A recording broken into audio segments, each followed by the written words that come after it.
Bueno, muy buenas tardes para todos. Vamos a dar inicio a esta anteúltima charla que tenemos prevista en el Instituto de Derecho Penal del Colegio de la Abogacía de La Plata. En primer lugar, agradecerles a todos los que durante este año nos han estado acompañando. Veo aquí varios compañeros del Poder Judicial, abogados de la matrícula, veo periodistas por allá por el fondo. Matías Luque, un gusto tenerte. La verdad es que hoy tenemos el gusto, el placer de tener a un referente, a un maestro, en lo personal, y sin que esto sea un estigma para la edad, uno de mis profesores de la facultad, al doctor Ricardo Maidana. Él es juez del Tribunal de Casación Penal de la provincia de Buenos Aires, es docente en diversas casas de estudio, entre ellas, como les decía, la Universidad Católica de La Plata, Universidad Nacional de La Plata. Y también tenemos a la doctora Liliana Torrisi. Ella, además de ser miembro del Instituto de Derecho Penal del Colegio, es ex jueza del Tribunal Oral en lo Criminal número 2 del Departamento Judicial La Plata.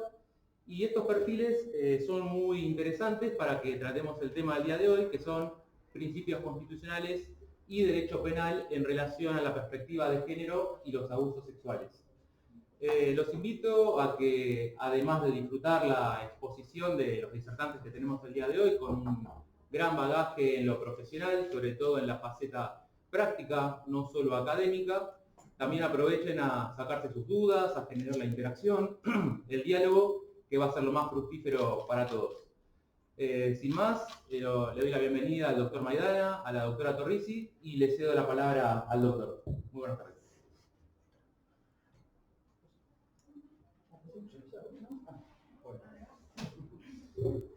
Bueno, muchas gracias por la presentación excesiva, pero bueno, para mí es un gusto poder estar acá. Yo soy egresado de la Universidad Nacional de La Plata, tengo estado previamente en el colegio y es un gusto compartir con ustedes como pares, como abogados, algunos temas que diría que cambiemos. Y también, como juez de casación, para mí es un gusto poder tener este espacio, estos lugares para contar un poquito lo que estamos haciendo. Porque uno dicta sentencias para mejorar la vida, para resolver los conflictos, y en eso estamos todos al mismo lado. Entonces, me parece sano que podamos debatir, podamos interactuar sobre por dónde estamos transitando algunas cuestiones centrales del derecho penal. Me gustaría que no sea tan aburrido. Acá estamos cerca de fin de año, así que cualquier cosa sería bueno que podamos interactuar un poquito. El tema, gracias a Liliana, especialmente la conozco hace muchos años. Liliana estaba en Fiscalía de Cámaras cuando yo estaba en la Fiscalía, ¿no? Hace muchos años. Él era muy chiquito. Vos también eres muy chiquita. Año 1992, más de uno, varios no habían nacido todavía. Bueno, gracias por la presentación, gusto. Y antes de empezar, quería hacer algunas reflexiones del momento que estamos transitando. El derecho penal, el derecho es apasionante. Estamos en el colegio de abogados y creo que eso es donde hay que decirlo. El derecho penal, bueno, en mi caso particular, es una pasión. Y ocurre que atraviesa tanto la sociedad. Todos los días vemos un hecho, a la semana otro hecho. Esta semana aparece un señor matando a la esposa, a la mamá, al benicero, aparentemente. La semana pasada, un hecho terrible donde se matan a 3 chicas en condiciones de vulnerabilidad, y así todo el tiempo vamos de un lugar a otro. Y ocurre que como son temas tan fuertes, de tanto impacto visual y en cuanto a valores, que atraviesa toda la sociedad. Todo el mundo opina sobre lo que está mal, lo que está bien. En los programas de la tarde hay columnistas que son abogados, que opinan también, y a veces se banalizan los temas, y eso nos aleja un poco de la solución racional y nos aleja un poco del verdadero derecho penal, o lo que debemos aspirar es que realmente rija un Estado de Derecho. Hace algunos años había escrito un artículo que me habían invitado y se me ocurrió poner el título "Un cirujano para el derecho penal".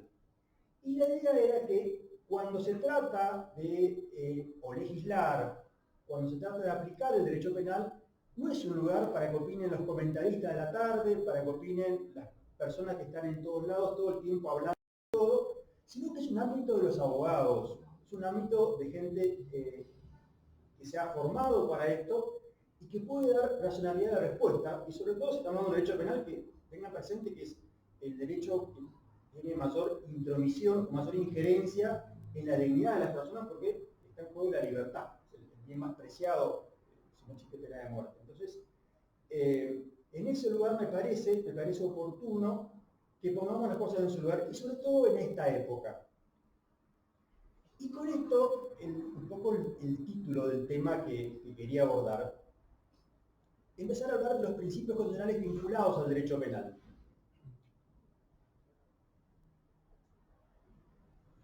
¿Esto qué significa? Que cuando hablamos del derecho penal, o hablamos del proceso penal también, es erróneo hablar directamente de la ley.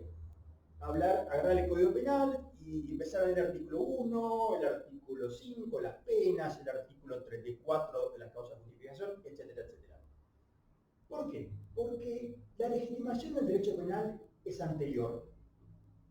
A veces es común distinguir, algún autor habla de derecho penal en sentido formal, que tiene que ver con derecho positivo, y derecho penal en sentido material, un derecho que es anterior al derecho positivo. Yo hoy quería en esta tarde un poco que hablemos de esto, no quiero ser aburrido, pero me parece fundamental. Porque si construimos la explicación del derecho desde ese lugar, vamos a tener mayor legitimación, legitimidad en la respuesta. Es fundamental hoy, ya no se trata, no estamos en una sociedad democrática donde no basta con decir que una persona es juez, que es abogado, para que pueda resolver los conflictos. Hay que explicar las decisiones, hay que argumentar, hay que notar coherencia en el discurso. Y la única coherencia posible, la única armonía posible que legitime la decisión, pasa por construir una serie de preceptos que lógicamente puedan explicar el resultado. Entonces, o la condena o la absolución. Y entonces, sin ser aburrido, pero sí me parece importante para empezar a ver el tema. El texto fundamental que nos permite esta explicación es la Constitución Nacional. Y cuando nos planteamos cómo organizar, cómo interpretar la Constitución Nacional en sus principales mandatos, ¿sí? Esto se conoce como la concepción constitucional.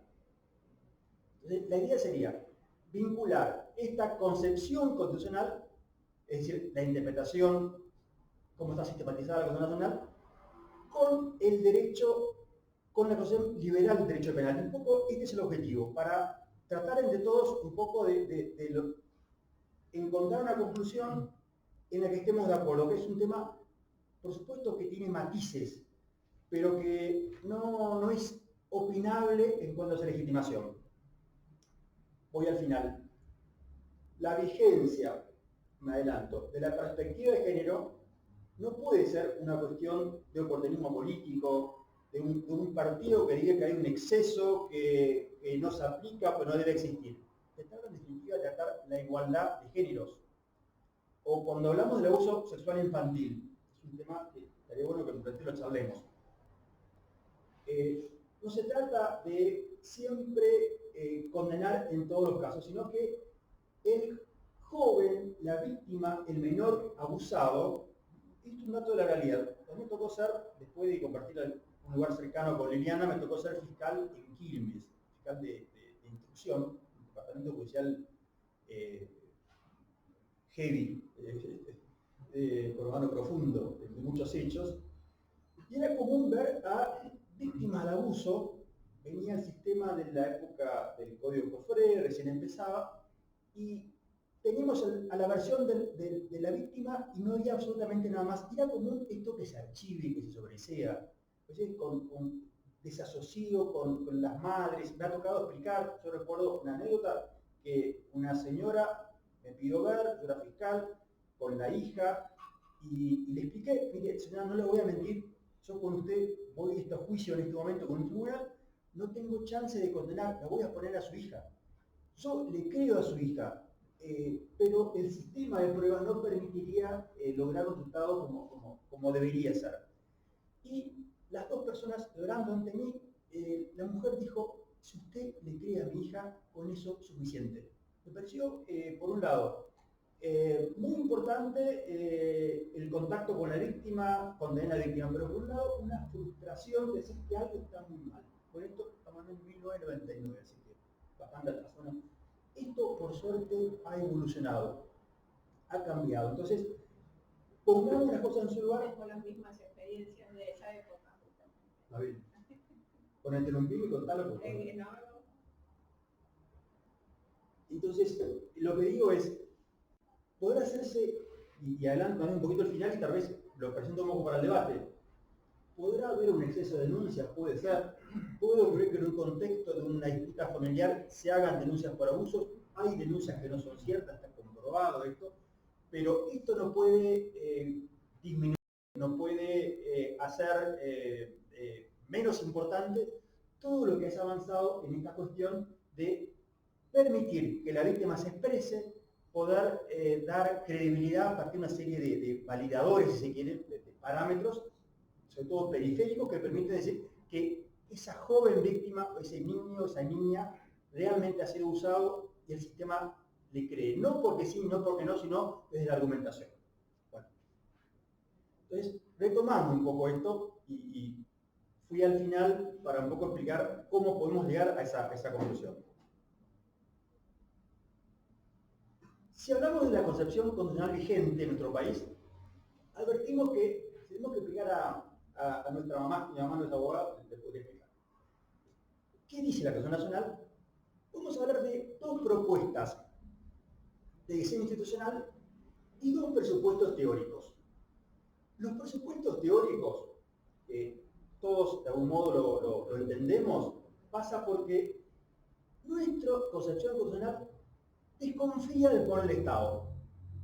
Si vemos las normas de la Constitución Nacional, vamos a ver que permanentemente están como poniendo un freno, diciendo acá no, artículo 19, artículo 18, están los principios del derecho penal, principios del derecho procesal. Y por el otro, el otro presupuesto teórico es una gran confianza en las capacidades de las personas.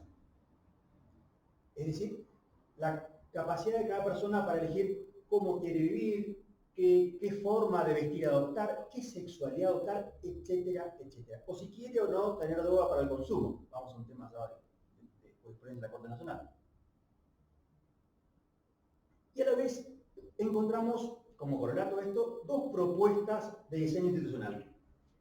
Por un lado, que es lo que nos va a tratar un ratito, se enumeran una serie de derechos fundamentales, están básicamente en la primera parte de la Constitución Nacional, pero ampliados a partir de la reforma de 1994 por vía del artículo 75, inciso 22, es decir, los tratados que están jerarquizados constitucionalmente. Vuelvo al final, acá vamos a encontrar los argumentos jurídicos más precisos que permiten sostener que tiene característica, tiene naturaleza constitucional la perspectiva de género y también la necesidad de protección de los jóvenes cuando son víctimas de abusos sexuales. Entonces, esa propuesta institucional, vemos por un lado, se enumeran una serie de derechos fundamentales y por el otro se establece un sistema de frenos y contrapesos. Es decir, no hay un solo poder que, por más que gane las elecciones, va a tener todo el poder, sino permanentemente hay un sistema de controles. Por lo general esto ocurre en la división de poderes, pero también las cámaras tienen poder legislativo, Cámara de Senadores, Cámara de Diputados, y acá con un rol fundamental del Poder Judicial y del derecho, de la abogacía. ¿Por qué digo esto? Porque por más que un presidente, por más mayoría que tenga un presidente, no puede, porque se le ocurre, porque sea oportunista, desconocer la vigencia de la perspectiva de género, reconocer la vigencia de determinados principios que están en la base del sistema. Y aquí, este sistema de contrapesos nos pone a nosotros en el combate, nos sube a nosotros al ring. Es un dato de la actualidad. Es los abogados, es la ley la que pone, la ley constitucional, la que pone un freno al autoritarismo, una tensión permanente. Y con esto, previo a ser vinculado a esto, yo creo que la solución de los problemas de la Argentina, o de cualquier otro Estado que aspire a un Estado de Derecho, pasa porque realmente haya una educación de los derechos y haya una real vigencia de los derechos. El derecho como forma de resolver los conflictos. Por ejemplo, hoy con la desigualdad entre los géneros, o por ejemplo con respecto a la vulnerabilidad de los jóvenes. Entonces, siguiendo, en el Estado de Derecho se declaran derechos y garantías que tratan de proteger a los individuos contra el uso arbitrario del poder penal del Estado. Es decir, la base de orientación política de la regulación penal del Estado es Estado por las declaraciones y los derechos de las garantías. Es un marco político en el que son válidos las decisiones.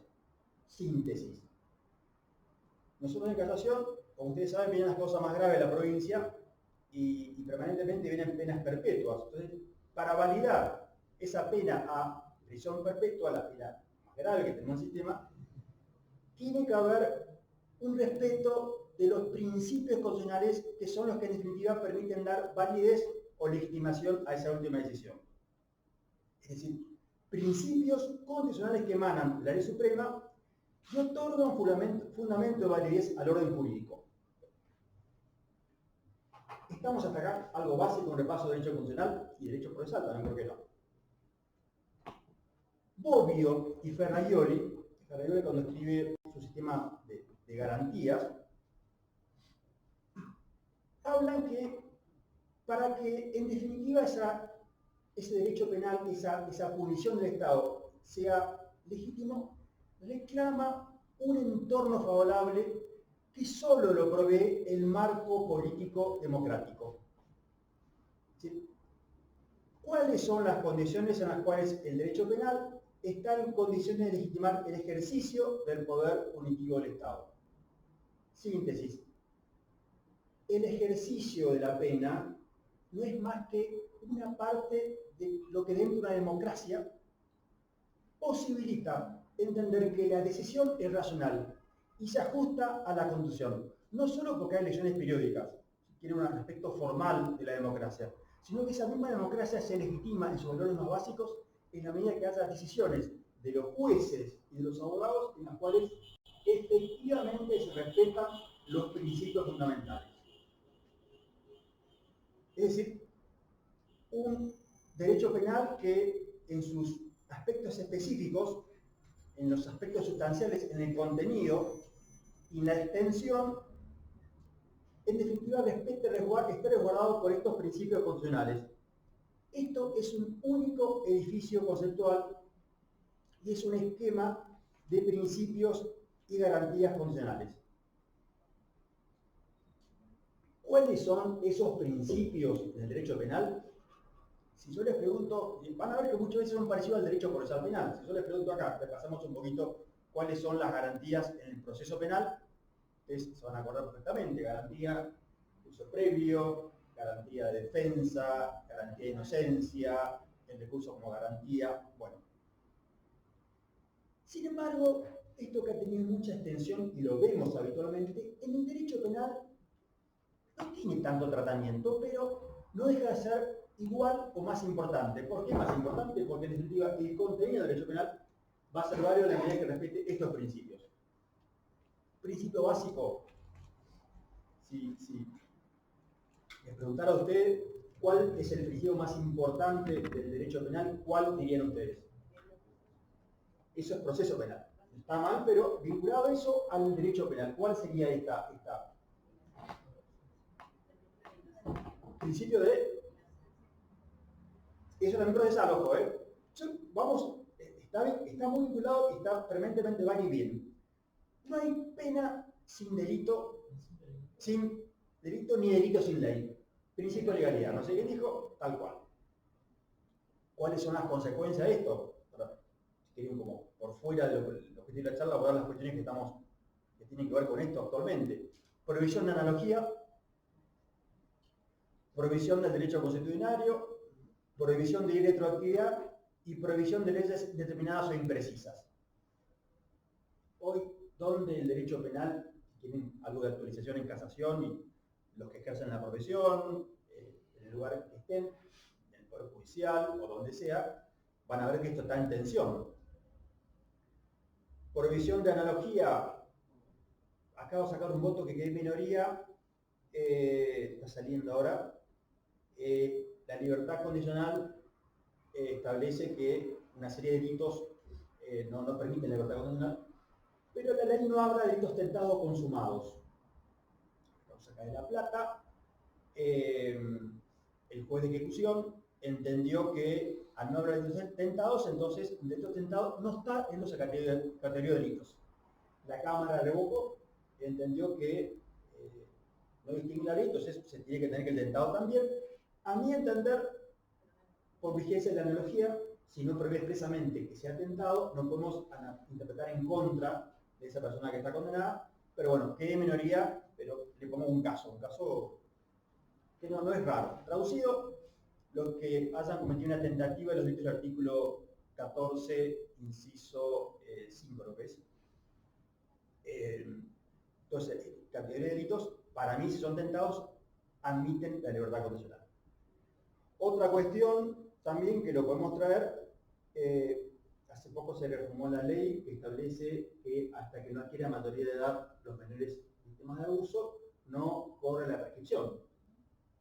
Es habitual que muchos tribunales, muchos juzgados, muchas cámaras, no sé, el juzgado de Garantías 3, están aplicando esto retroactivamente, invocando los derechos del niño, la cuestión de los derechos del niño. En nuestro análisis, esto lo podemos debatir, hay un principio que es de razonabilidad, que en realidad es en nombre de los derechos del niño que están establecidos en la Convención, no podemos arrasar la garantía de legalidad fundamental de la Constitución, artículo 18, pero bueno, es un tema, solo lo tiro para... Y otra cuestión que se me ocurre hablar ahora, vinculada al principio de legalidad, que es habitual, en materia de abusos, a veces la definición de lo que es el abuso sexual, el acceso, aparece como indeterminado, no aparece muy preciso. Entonces, está en juego a veces este principio de legalidad, cuando habla de prohibición de leyes indeterminadas o imprecisas. Hoy por hoy esto es pacífico que en los tipos del abuso sexual, el 119 cumplen suficientemente con este requisito. Otro principio constitucional fundamental, que no hay ley penal sin necesidad. Esto traducido habitualmente es que, siendo el derecho penal tan intromisivo, con tanta injerencia en los derechos de la persona, concretamente la libertad, tiene que ser el último recurso al cual acudir ante los conflictos. Entonces, solamente como última extrema ratio aparece el derecho penal. Nuevamente, y esto para, de algún modo, como abogados, educar o transmitir o explicar en la sociedad. No puede ser todo castigo, todo pena, todo reclamo más pena. Eso no es la solución. No es la solución. Es una solución, si quiere, oportuna, si quiere, frívola, pero no respeta este principio fundamental de no hay ley penal sin necesidad. Esto lo confirma el artículo 19, artículo 18 de la Constitución Nacional. Tampoco, otro principio, no hay necesidad sin afectación o bien jurídico. Es decir, no se castigan la moral, si no hay efectivamente lesividad, no está lesionado bien jurídico, en consecuencia no puede haber delito. Recuerdo, lo traigo como anécdota para no aburrirlos, en la pandemia nos tocó ver una causa que venía, no me acuerdo qué departamento judicial del interior, donde un señor que trabajaba en un campo, en la pandemia no cobraba el sueldo, tenía su familia de 3 chicos más la mujer. ¿Qué hizo el señor? Hay una vaca, la carneó y se la comió la familia. Terminó condenado por hurto, agravado aparte porque era el empleado. Y bueno, en realidad acá hay afectación a un bien jurídico. Me parece que un análisis muy positivista de la solución. Claramente, una vaca en ese contexto para toda una familia comer en ese estado de necesidad justificante. Además, y así tantas cuestiones. Lo cuento como anécdota nada más. Cuando era fiscal, a veces la policía me despertaba a las 3 de la mañana y me decía que un jubilado entró en un supermercado, yo me acuerdo una vez, se robó un pan de manteca. Me acuerdo que así. Y bueno, el sistema venía y aprendía. Tiene que ver con esto, ¿no? Un poco racional el sistema. No les miento, fue literal así. Otro principio fundamental también, que no hay afectación o bien jurídico sin conducta. Sin un comportamiento no podemos hablar de la vulneración de un bien jurídico y tampoco puede haber delito. En este tema hay un montón de cuestiones, ustedes estarán al tanto, materia de reincidencia, las agravantes con motivo de delitos anteriores, como se está castigando a una persona, no por una conducta previa, sino por su estado de reincidencia. Es un tema que está en debate, da para discutirlo. La verdad, a mi modo de ver, es inconstitucional, pero no hay un contexto todavía para declararlo. Estoy diciendo una cuestión de momento político, pero bueno, lo digo, adelante una opinión nada más. Entonces, Liliana, ¿tenés el tema? Sí, para mí no hay No es un nombre. Está vigente eso, Está vigente, sí. Incluso algunos de la sala, Mi colega, joder, si él sostiene la postura. Otro principio es que no hay conducta punible sin tipicidad penal, derivado del principio de legalidad, pero tiene que haber un tipo penal que pone ese carácter fragmentario del derecho penal. No se castigan todas las conductas, sino solamente algunas, las más graves. Otro principio, no hay tipicidad punible sin antijuricidad.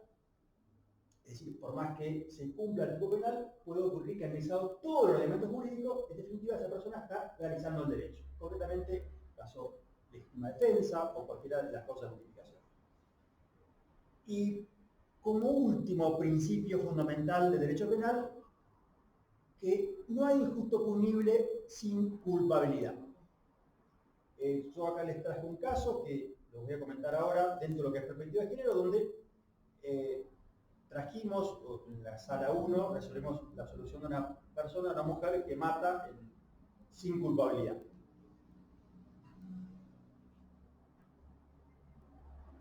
Hasta acá la presentación teórica, si quiere, como repaso, pero no me parece que está de más, porque nos permite colocar de qué se trata cuando hablamos de perspectiva de género y cuando hablamos de los abusos sexuales y la interpretación constitucional del abuso sexual. A estos principios, voy a hacer esto un poco más osado. Yo agregaría, si se reformó la Constitución en 1994, se incorporó la Convención de Eliminación de toda forma de discriminación contra la mujer, inevitablemente de ahí tenemos que construir también una forma de interpretar la ley penal y también la prueba que tenga en cuenta la desigualdad de las personas, en este caso cuestiones de género. No es una ideología, no es una moda, no se trata de ser demagogo con las mujeres o con las personas en desigualdad de condiciones, sino se trata de aplicar la Constitución. Este camino que estamos diciendo que va a ser válida decisión, reclama, impone esta forma de interpretación. Es una convención, nos guste o no, que tiene jerarquía comunal y tiene un valor operativo. Entonces, permite la perspectiva de género, en definitiva, que esas obligaciones internacionales asumidas por la ratificación, la jerarquización de normas de derecho internacional de derechos humanos, impone cambios en las leyes y en la administración de justicia. Y encontramos como principal cuerpo normativo CEDAW, la Convención de Naciones Unidas sobre la Eliminación de todas las formas de discriminación contra la mujer. La Convención, el objetivo en esencia es incorporar toda la mitad femenina en la humanidad a la esfera de derechos humanos. Es decir, en definitiva, respecto a la dignidad humana. Estamos hablando, cuando hablamos de igualdad, es respetar la dignidad. Por ser mujer no puede ser menos que un hombre, y así cualquier condición sexual. Y estos cambios coyunturales, que la ley todavía debe, no puede quedar limitado a un mandato del legislador. es un mandato también a la Administración de Justicia. Es decir, con planes de acción concretos, en los casos sometidos a conocimiento, para cumplir con esta normativa. Entonces, se trata de garantizar estas obligaciones asumidas. Hay otra convención que, si recordamos derecho constitucional, al ser una convención está por encima de la ley, o sea, está por encima del Código Penal, por encima del Código Procesal, que es la Convención Interamericana de Belén do Pará, para prevenir, sancionar y erradicar la violencia contra la mujer. Por lo cual, por esa vía también obliga a aplicar la perspectiva de género. Y por último, encontramos una ley expresa de protección integral de las mujeres, la ley 26.485. Entonces, con esto, diría, además de estos principios constitucionales del derecho penal, incorporamos también la necesaria perspectiva de género. Perspectiva de género no solo cuando se interpreta la ley penal, ahora les mencionamos algún caso que resolvimos, más de un caso, sino también en materia probatoria. O sea, no se reduce al momento de la sentencia, el juez en su despacho teniendo que ver qué tipos aplica y cómo resolverlo, sino desde el principio, desde que la mujer víctima de violencia o el delito que sufra se presenta en la comisaría, también la autoridad está obligada a respetar esta perspectiva de género. Quiero comentarles en esta cuestión 3 causas, muy rápido, que son bastante conocidas, pero de algún modo son como las que explican este razonamiento. Y con esto también me parece oportuno el encuentro porque para nosotros como Tribunal de Casación, yo vengo de abajo, de abajo me refiero yo vine de Corrientes de La Plata, y me tuve que formar solo, me tuve que ser solo. Y cuando estamos en casación, no se trata de un lugar de privilegio, sino se trata de un lugar de servicio. El lugar de servicio significa que nuestras decisiones sean visibilizadas y que sean guías que sirvan para empujar un mejoramiento del sistema de derechos. Y creo que este es un punto importante que hemos aportado. Con respecto a la perspectiva de género en la interpretación de la ley penal, esto que a los penalistas tradicionales les causa escozor, porque se meten en la dogmática del derecho penal, del sistema de derecho penal, por una ventana. En realidad, no queda otra. Para mí no queda otra. O sea, por más perfecto que sea un sistema, un concepto de acción, de tipicidad, antijuicial, por más cerrado que sea el sistema, no tiene más fuente que la ley, por lo cual tiene que ser permeable a principios constitucionales como que estamos viendo. Hay derechos en pugna ahí y la única manera de resolverlo es abrir un poco la ventana, abrir el cuarto, porque la mayoría no hace, y mirar la realidad. Sí, está bueno. No hay otra. Sí. Lo otro es dogmático, y como puedo decir, entonces es la manera El de derecho no es mirar matemática. no es matemática, es mirar la realidad y fundamentalmente algo por lo que yo lucho mucho. Acerquete un poquito el micrófono. Sí, no me gusta, pero no importa, no puse como los equipos interdisciplinarios. Antes de iniciar esta charla todavía otra comisión. Y cuando inicié en la profesión, mucho antes que vos, y mucho después también cuando inicié en el juzgado, ya hablamos de los 2000, nuevo código, todo, se sentaban a declarar los psicólogos, los psiquiatras, y los jueces como que me ocurre, miro para otro lado, esto no me sirve. Y hoy eso es lo que sirve, y hay que apuntar, porque están esos 2 derechos en pugna, los del imputado, los de los principios generales que tenemos, que todos compartimos, y estos otros que van por otro lado, y que la realidad nos está pidiendo una solución. Sí. A gritos. ¿O la escuchamos o seguimos sordos? Perdón. Está perfecto. No. Y otra pero más que eso. anotación, porque vos la nombraste, acá la tengo, porque para no volver después, la 26.485, yo la estuve repasando mucho, no existe, es una expresión de deseo, existe, sí, hay que hacerla valer, pero en realidad es una expresión de deseo, porque habla de creación de protocolos unificados, no hay, muy pocos, procuración, hay algo, pero muy poco, hacen academias de la casación, algunas cosas de la corte, pero a nivel nación, a nivel país no hay. Después son todas expresiones de deseo, que si quieren las repasamos. Y por último termina diciendo que el organismo de aplicación de esta ley se dictó con posterioridad a Belén do Pará, que tiene orden constitucional, y habla de que el organismo competente para aplicarla va a ser el Consejo Nacional de la Mujer, que se suprimió. Se instituyó desde el 2017 el Instituto Nacional de las Mujeres. Se volvió a reemplazar por un Ministerio de las Mujeres y a su vez el actual gobierno, digo yo, ya no sabemos cuál es el organismo de aplicación, existe 100 provincias, un Ministerio de la Mujer, pero por lo cual la ley está hueca, es una expresión de deseo. Liliana, Adelante. a ver, Perdón. yo quiero ser optimista. Sí, Tenemos que ser optimistas. Y por eso cuando hice la introducción de estos sistemas de pesos y contrapesos, ese es el legislador. Ese es el legislador. El Poder Judicial, los abogados, somos otro poder y tenemos un rol activo en esto. Y digamos, estas sentencias por ahí de algún modo tratan de empezar en ese camino. Claro, sí. Y creo que desde que volvió la democracia, el Poder Judicial ha tenido un rol protagónico en la democracia. Se me ocurre hablar de una sentencia como Bastarica Capaldo. ¿Saben de qué estoy hablando? Sentencia que la inconstitucionalidad de la figura de tenencia para consumo personal.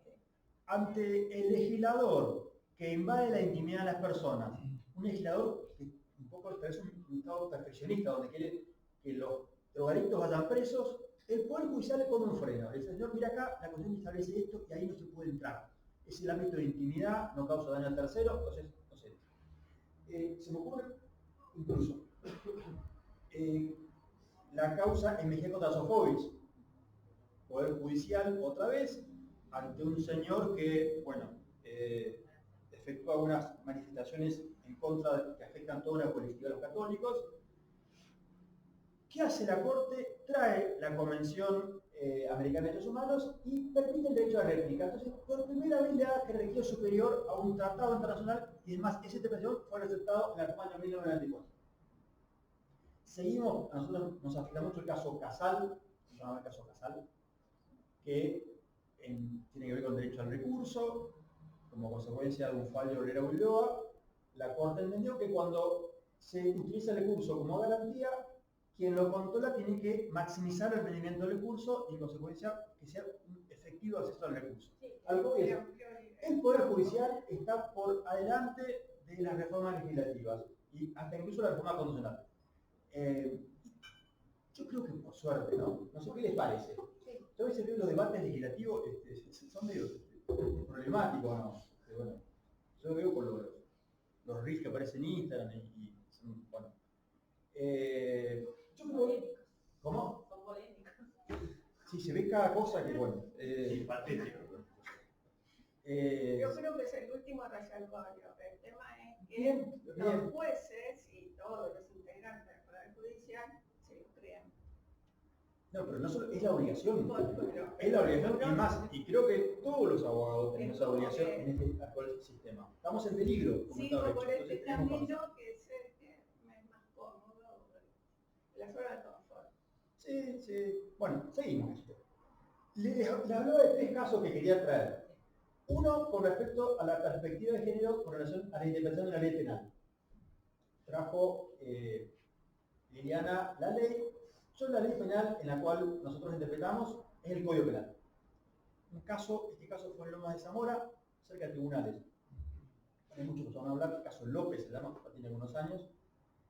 Había una señora que estaba casada con un policía que sufría violencia de género. El hombre era muy celoso, a tal punto que había cerrado todas las ventanas y no dejaba a la mujer salir nunca.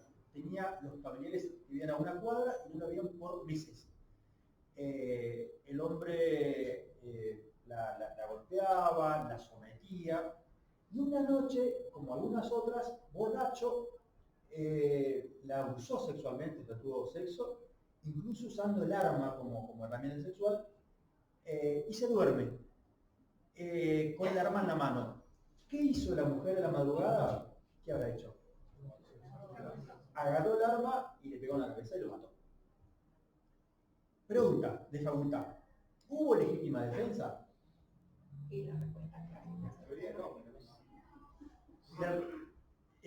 Si ustedes recuerdan, artículo 34.6, agresión ilegítima, necesidad razonable del medio empleado y exactamente. Bueno, acá pareciera que esa agresión no era actual, porque el hombre está dormido. Pero el área con perspectiva de género supone que cuando hay violencia de género, no se trata de una agresión que ocurre un día, la golpea un día, la golpea a los 2 días. No, es un estado de sometimiento permanente. Entonces, se impone redefinir de la perspectiva de género lo que significa la agresión ilegítima en el artículo 34 del sector cuando estamos ante situaciones de violencia de género. Entonces, esa interpretación con perspectiva de género de la ley penal nos permitió sustentar la absolución y de hecho se quedó firme. Yo creo que nos tocó ver ese caso, lo mismo que tiene que ver casos de toda la provincia y casos muy ricos en materia de todo tipo, muy graves.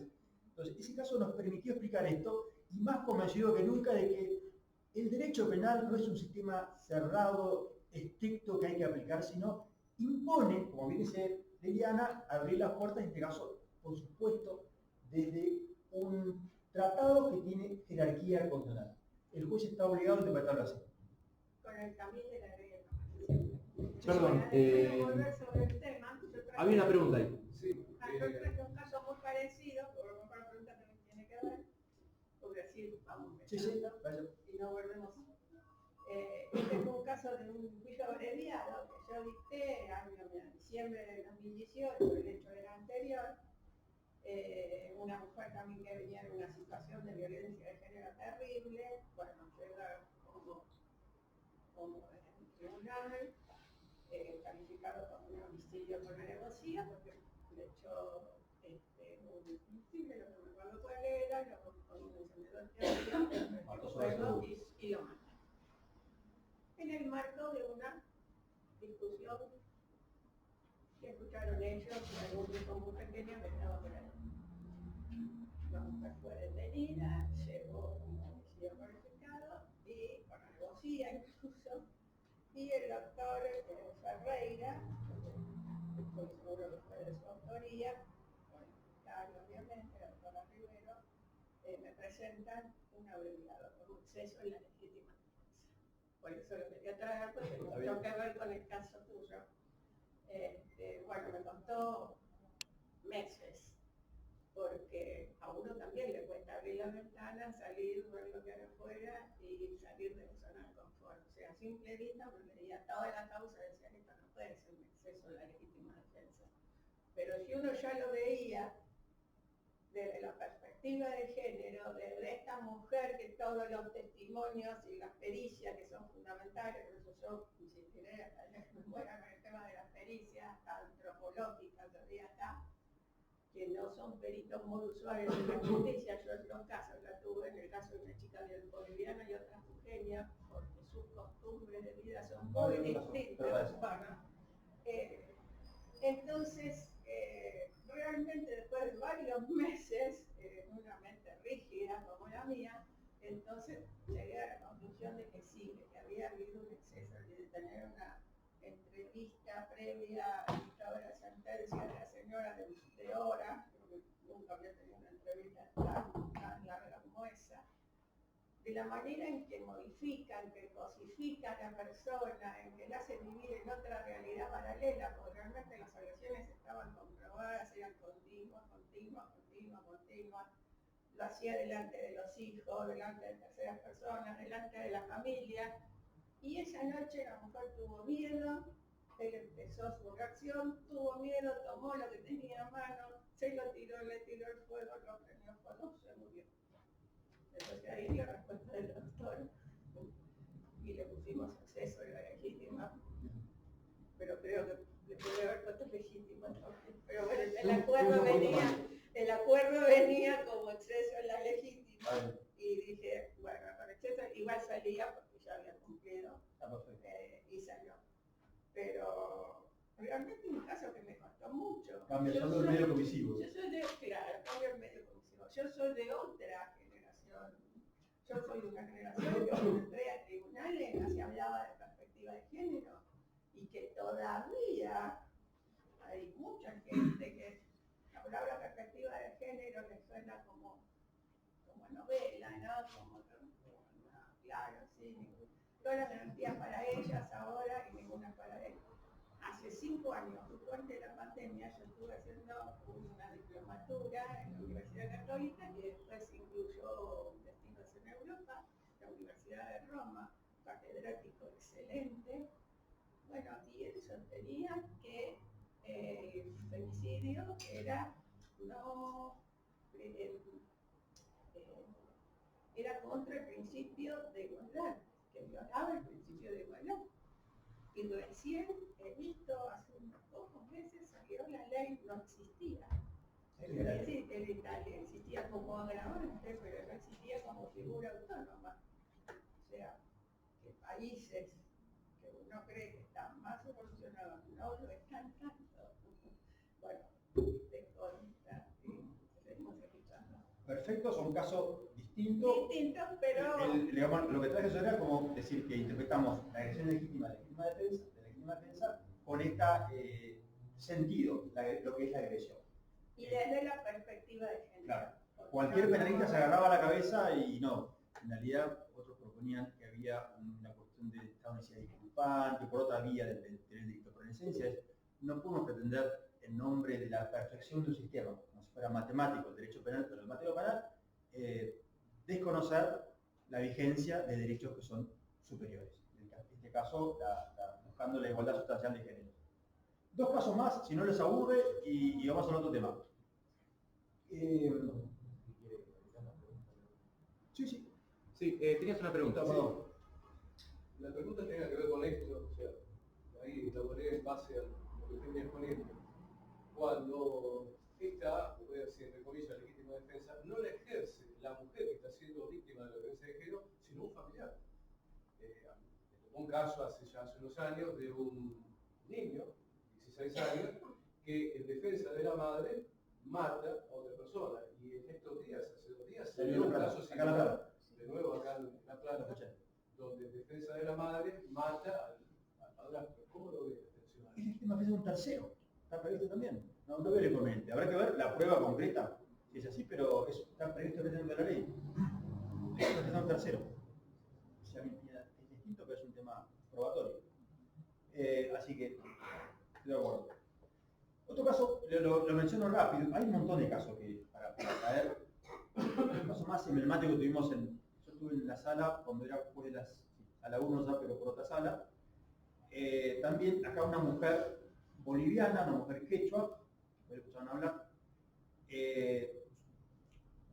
vivía en Bolivia, vino a la Argentina y apenas vino a la Argentina, estaba el marido acá en la Argentina con sus hijos, la sometía, la golpeaba, unos datos así un poco fuertes, lo cuento, no hay cámaras, nada, pero el hombre se emborrachaba, jugaba con el amigo las cartas y el premio era la esposa, acostarse con la esposa. Si perdía, le daba la esposa. A ese nivel de cosificación, de sometimiento.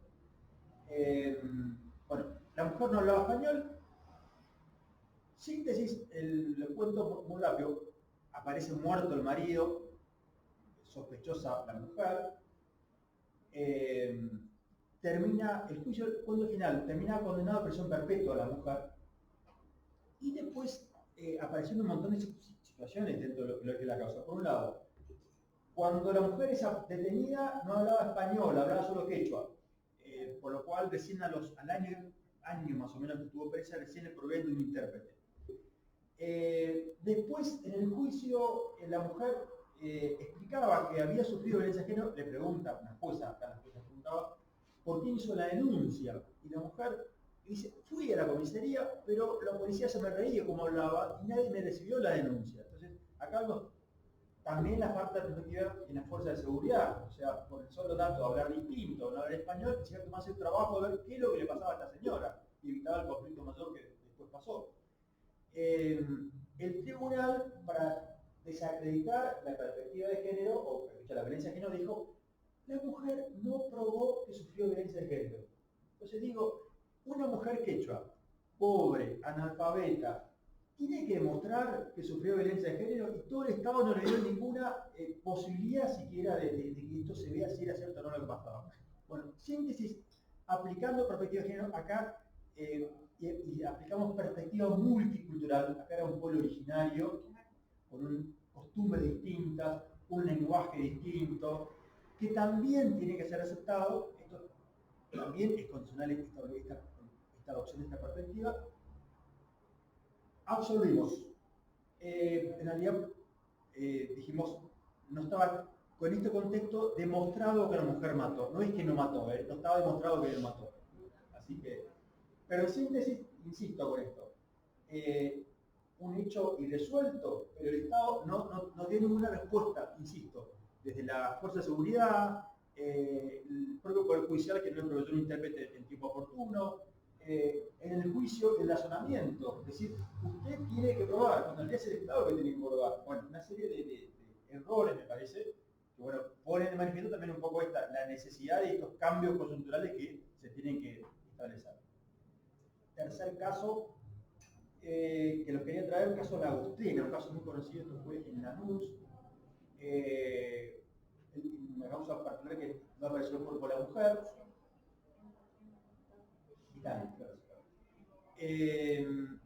ahí la perspectiva que aplicamos en cuanto a la prueba.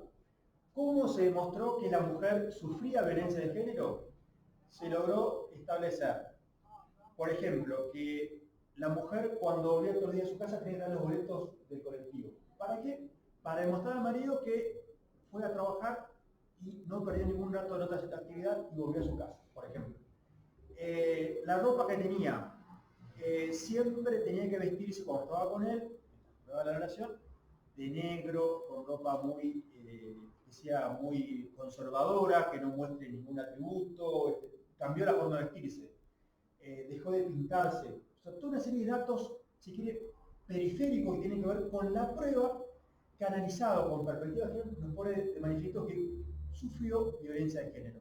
No tuvimos prueba de que alguien la vio como la golpeaba, alguien vio los moretones, pero toda una serie de datos que, interpretada la prueba con perspectiva de género, demuestra que la mujer sufrió violencia de género y es un dato muy importante para tener por probado que el hombre la mató.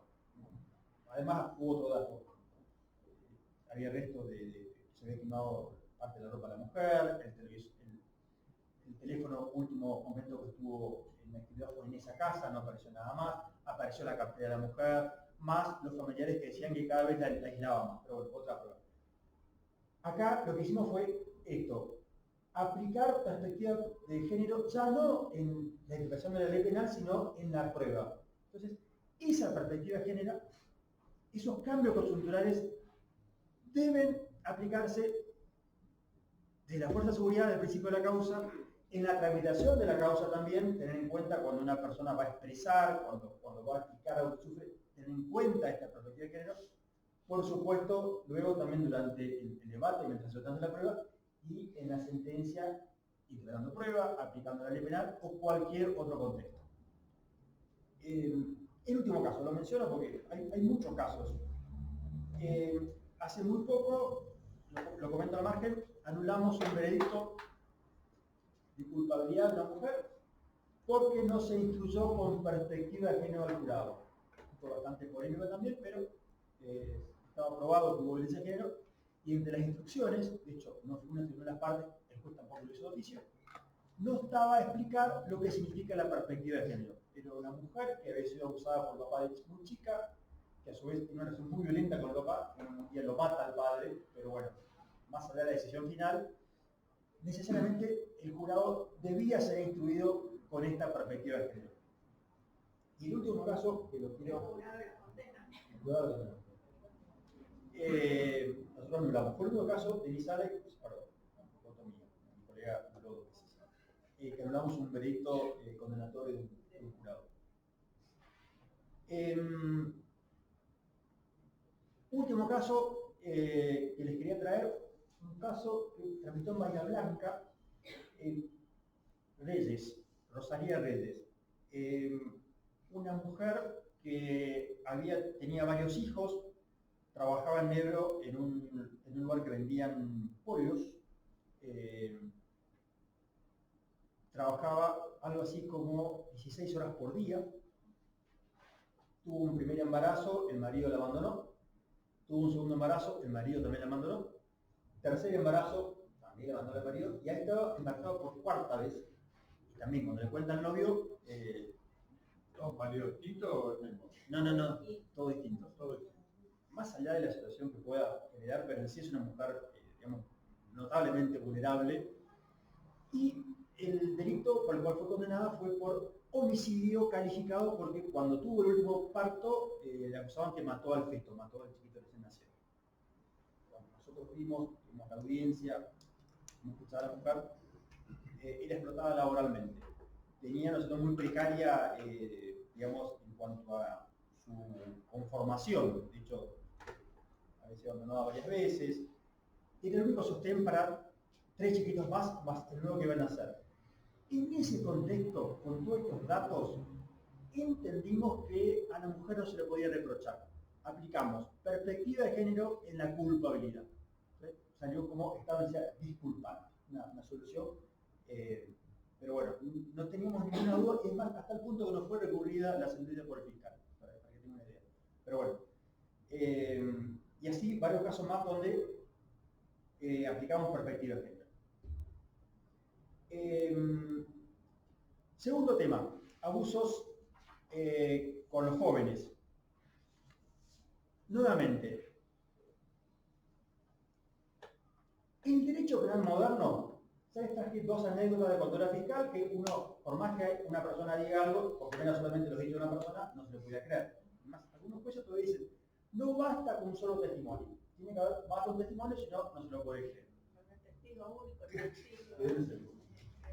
El derecho penal moderno no se puede entender, no se puede contemplar sin examinar los derechos de las víctimas y fundamentalmente tener en cuenta la edad, la madurez de las víctimas. Esa revisión de la relación probatoria se tiene que efectuar con mucho cuidado. No es lo mismo analizar un testimonio de un chiquito de 4 años, de 6 años, chiquita, que una persona adulta, cómo se expresa, qué posibilidades tiene, qué alineación tiene con los padres, etcétera, etcétera. Entonces, fundamental es atender a ese testimonio y acá aparece un principio, que es el principio rector del niño, que tiene jerarquía constitucional. Nuevamente, no es ideología, no es una moda, es una convención sobre derechos del niño que está incorporada a la Constitución Nacional y por el cual es inexcusable darle operatividad. Entonces, en este contexto, ante la violencia sexual, que es a nivel mundial es un problema complejo, y sobre todo con respecto a la comprobación, ocurre por un ámbito de privacidad donde no hay testigos, nadie abusa de un nene con testigo. Y por lo general no hay testigos presenciales. A veces sí, a veces lo hace al lado del hermanito, o a veces lo vio otra persona que andaba por ahí. No es lo común. Entonces, y a veces con la mamá también a pocos metros. Sí. Muchas. Entonces, en estos delitos de abuso sexual, el testimonio de la víctima y la participación del proceso tiene un valor relevante. Y acá nuevamente aparece esta Convención de Derechos del Niño, cuya operatividad significa que los niños abusados deben ser atendidos. Se tiene que utilizar estas herramientas para que haya un esfuerzo mayor para tratar de dar significación a lo que quiere expresar. Tenemos varias causas en la sala donde son absueltos los imputados diciendo el niño no explicó qué le pasó, o no fue claro, o no dijo las palabras precisas. Digo, nadie conoce a un chico de 5 años cómo se expresa. O sea, es imposible dar el mismo estándar de análisis a un mayor que a un niño. Entonces, gracias, y esto, insisto, a este avance a partir de la evolución en materia de derechos, y sobre todo derechos constitucionales, es posible una interpretación armónica, coherente, en el cual esa solución, cuando realmente está validado ese testimonio, con esa perspectiva infantil, en consecuencia se puede arribar a soluciones que, no digo que recompongan el conflicto, pero por lo menos un poco más de justicia en la sociedad. Quería compartir esto, me parece como importante, y sí también imitarlo como desafío, como abogados, que tenemos un rol trascendente en la sociedad, hoy más que nunca. Es una sociedad violenta, que reclama soluciones, que hay pocas reglas, que todo el mundo dice cualquier cosa. Entonces creo que hoy más que nunca el rol del abogado es ser protagonista, tomar un rol activo y ser consciente que la aspiración a tener un país mejor, una sociedad mejor, pasa por respetar las normas que son las que nos dan sustento en nuestras decisiones. En este caso estamos hablando de normas convencionales con jerarquía convencional, que son principios del derecho penal y que tenemos que exigir que se cumplan. Muchas gracias.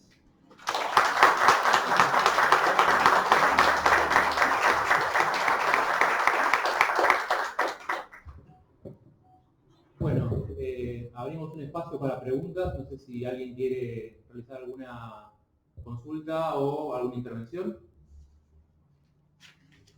Sí, yo tengo otra. Doctora Barneche. Primero, saber qué opinión tiene respecto de el desistimiento de la acusación privada cuando la víctima es de abuso sexual y es mayor de edad. Al inicio se insta la acción penal y con posterioridad decide desistirla. Si considera que ese desistimiento debe ser voluntario para el Ministerio Público Fiscal o de lo contrario se tiene que continuar. Buena pregunta. Nuestra doctrina es que es irretractable. O sea, una vez que se instó la acción penal, ya pasa a ser una acción pública, es una cuestión de característica de la acción penal, y no tiene valor. Esa es una postura que tenemos en varias sentencias. Sí, la cuestión problemática se presenta cuando la víctima en un momento dice una cosa y después dice otra cosa, que incurre en falso testimonio. Eso es bastante habitual. Pero no tiene valor. ¿A ver? Sí, esa retractación también hay que pasarla por el camino de la perspectiva de género, porque en el juicio ocurre más de una vez. Sí, a mí me ha Que tocado muchas viene investigaciones. y se presenta y dice, no, en realidad todo lo que dije era, y es notorio que por todo, ¿no? Por años de que uno viendo a la persona declarar con la postura del cuerpo, con el vocabulario que usa, bueno, de ahí obviamente que va a la asistencia de la víctima, a la charla con el psicólogo y demás, y es el psicólogo en definitiva el que luego es llamado a debate, al menos si lo hemos hecho más de la oportunidad, y es el que dilucida en qué momento dijo la verdad, porque es muy común la retractación, justamente por todos estos temas que estamos hablando, porque vienen dentro de esta espiral de violencia, tanto lo hemos visto en chicas adolescentes que habían declarado abuso de parte de su papá o algún integrante de la familia, como de parte de mujeres, de su pareja o expareja, o el temor, la pérdida a lo económico, infinidad de cuestiones, y a veces ni siquiera llega a pensar en eso, está tan en ese entramado de violencia de años y años, y entonces le dicen, no, hoy cuando vas te sentás, te reportás, y de hecho lo hacen. Y de hecho los fiscales han seguido adelante con... No, yo lo pienso más, no tanto desde el hecho de la retractación de la víctima, que son casos que suceden, sino desde la autonomía de la voluntad de la víctima y los procesos de revictimización que pueda haber en el proceso, donde la víctima después no quiere seguir estando sometida y estando como parte, digamos, en la causa, como particular damnificada, decide no continuar con ese proceso. Justamente digo, por lo menos entiendo que sí es algo que desde la perspectiva de género podría sortearse en cuanto a esto de que quede condicionada la acusación pública, digamos. Lo pienso desde ese lugar, no tanto desde la retractación, que entiendo que es otro. Ahí la perspectiva de género sería cuál, que tenga derecho una mujer a no exponerse, a no seguir sufriendo el proceso penal. A que se respete, digamos, el desistimiento, claro, de su acusación y no ser sometida a la continuidad del proceso, por ejemplo, a estar en el debate, a declarar y demás. Pensando dejándolo de la revictimización. Está como la idea latente está clara, habría que fundamentarlo bien, ¿no? Por ahora no lo veo. No lo veo. Analizándolo solo desde el punto de vista de la defensa. Eh, Del imputado, es decir. No, desde la víctima. No, yo no pienso desde la víctima, sino víctima. En realidad, al principio, es cuando hizo la denuncia, cuando entró la acción penal, pasó por ese proceso. Decide que sea público o que no sea público. Ahí la ley se le dio esa oportunidad. Después. Claro, no, pero viste que a veces pasa que por ahí llega a la instancia de juicio después de muchísimos años, donde por ahí la víctima ya atravesó distintos procesos de recomposición también de esa situación, y donde tal vez no esté el deseo de continuar o de estar en esa instancia. Pero bueno, por eso era una Está pregunta bueno como que- el planteo. Nosotros hemos visto, está bien, no quiero provocar polémica, pero a veces hemos visto penas muy altas, por ejemplo, porque le rozó con el codo. Por ejemplo. No fue un hecho tan, no digo que justificado, pero un señor preso 4 años, que el propio hijo o la hija que después dice, no, mi papá, mi mamá está muy mal, no come. Habría que ver el contexto, ¿está bien? En los temas sexuales a veces hay hechos muy graves y otros hechos, no sé si lo has visto Sí, bien. eso me lleva a otro tema que creo era lo que teníamos con los alcances de retomar, que ya hablamos, que era el tema de que de la parada, de la interpretación obra que hace la corte y demás, como que los casos con perspectiva de género, los abusos y demás, no el juicio abreviado, no van a probation, casos mínimos, postura que yo tenía al inicio, no más juicio, porque siempre ir a juicio, hasta que haciendo cursos, charlando, viendo otras cuestiones, llegué a la conclusión de que no era tan así, de que no era, no vamos a juicio, porque en ese afán de querer proteger a la mujer, quizás la estaba desprotegiendo, porque en hechos menores, en abusos por menores, con penas menores, quizás era mejor, o una probation, un abuso sexual simple, una probation con un seguimiento, con un curso. Como conflicto se resolvía mejor. El conflicto se resolvía mejor, la persona obtiene la resolución del conflicto rápidamente, porque es mucho más rápido al pegar un debate, y en otros hechos más graves también terminé accediendo a juicios abreviados, porque en definitiva evitaba, a lo mejor eran algunos años menos de pena, pero en definitiva, salvo que venía con otra calificación, ¿no? Evitaba la revictimización, lo que ella dice. A debate ya sabemos que los hechos llegan después de muchos años, entonces volver a sentar a una mujer, por más que los juicios de abuso se hacen en un ambiente, no se permite público, fotógrafo, pero al menos en mi tribunal no se permitía, y creo que en la mayoría, donde se tratan estos temas, se trata de ser lo más cerrado posible, pero no se puede evitar que salgan los medios, que vuelva otra vez al tapete y la mujer vuelva a sentirse revictimizada, cuando a lo mejor ya está haciendo una terapia, ya está superando, vuelve otra vez al tema. Entonces, bueno, terminé aceptándolo, sí. Y bueno, y llegamos a muchos abreviados. Un buen punto, sí. Mi sala nunca se estudió sobre el tema, sí sala segunda, que admitió la progresión. Claro. O sea, Góngora. La Corte Nacional en Góngora dijo, como principio, aplicando esto, que tiene que ir a juicio cuando hay un conflicto de género. Ahora, hay que ver casos y casos. Coincido con vos, no se puede decir que eran todo siempre Góngora o Góngora, sino que hay que ver los casos. Y caso que planteas, hay un principio que es de razonabilidad. El principio de razonabilidad. Artículo 28, artículo 14 de la Constitución Nacional, que nos obliga a todos. En ese caso, este mismo que traje antes a colación también fue un juicio abreviado. Y bueno, y si bien era la mujer imputada, ¿no?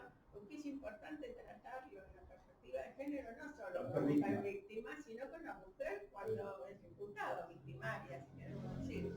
O sea, en los dos roles, porque en los dos roles tenemos que aplicar los casos que nos trajiste, que eran... Sí, es la igualdad de género. Sí. Es la igualdad, y consiste en eso, ¿no? Sí, no es lo común, pero sí. Uno suele pensar en perspectiva cuando la mujer es víctima, y también cuando la mujer es victimaria tenemos que hacerlo. Lo que pasa es que como pues, cuesta más lo mató, no.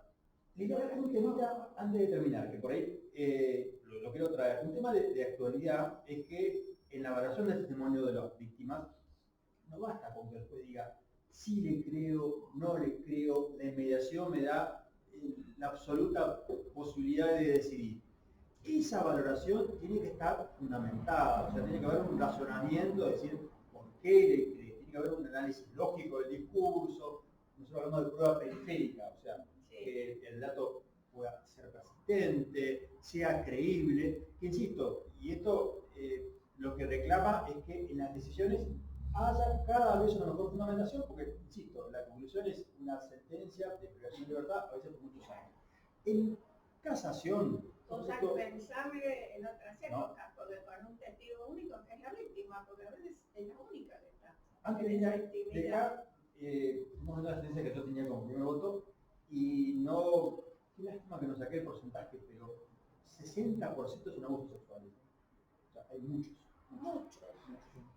Yo hasta que hace 3 años estaba en el Poder Judicial, la gente protegía, más robo, más homicidio, no, más abusos sexuales, y la mayoría intrafamiliares.